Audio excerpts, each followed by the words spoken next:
அறிமுகப்படுத்தாம விட்டுட்டேன். என்னுடைய தந்தை பி காசிகிருஷ்ணன் அவர்கள் வந்து மகரிஷிகிட்ட டைரெக்டாக இது ஆசிரியர் பயிற்சி எடுத்து வருவார். கொல்லிமலையிலையும் ஆலியார், அப்போ ஆலியார் அறிவித்திருப்பது கிடையாது. 86 வந்து மகரிஷியை வந்து எங்களுடைய கிராமத்துக்கு கூட்டு வந்து கொண்டலாம் சேலத்தில் கிராமம் காய்கள் பக்கம் வச்சு ஒரு திருமண மண்டபத்தை நடத்தினார். 86 நடத்தினார். ஒரு 100-150 பேருக்கு மகரிஷி வந்து நடத்தினார்.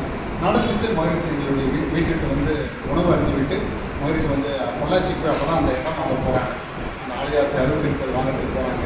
அப்போ வீட்டுக்கு வந்துட்டு போனாங்க. ஸோ 86லேருந்து 96 வரைக்கும் நான் வந்து மகரிஷியுடைய அப்பா இருந்தோம். மகரிஷியுடைய பயிற்சியில் டேரெக்டாக நான் திருவான்மூரில் போய் அவருடைய மகரிஷிக்கு எடுத்திருக்கேன். 97 மாஸ்டர் கோர்ஸ் முடித்தேன் நான் மகரிஷியில். அப்புறம் மகரிஷி கூடயே நான் ஒரு சர்வீஸ் அங்கே திருவான்மூருடைய மெயின் மண்டபம் மகரிஷிங்கிறது ஆலியார் போகிற வரைக்கும் நான் கூட வந்து நான் சர்வீஸ் பண்ணுறேன். வாக்கியம் கிடைச்சது. அவ்வளோதான். அவங்களுடைய அவர் கொடுத்த படிப்பு எல்லாருக்கும் போகணுங்கிற ஒரு ஆசையில் தான் வந்து நான் சொல்கிறேன். எப்போல்லாம் முடியுது நான் வந்து சொல்கிறேன். எனக்கு தொழில் ரீதியாக கஷ்டப்படுறதா இருந்தாலும் நான் வந்து சொல்லுவேன். வாழ்க்கை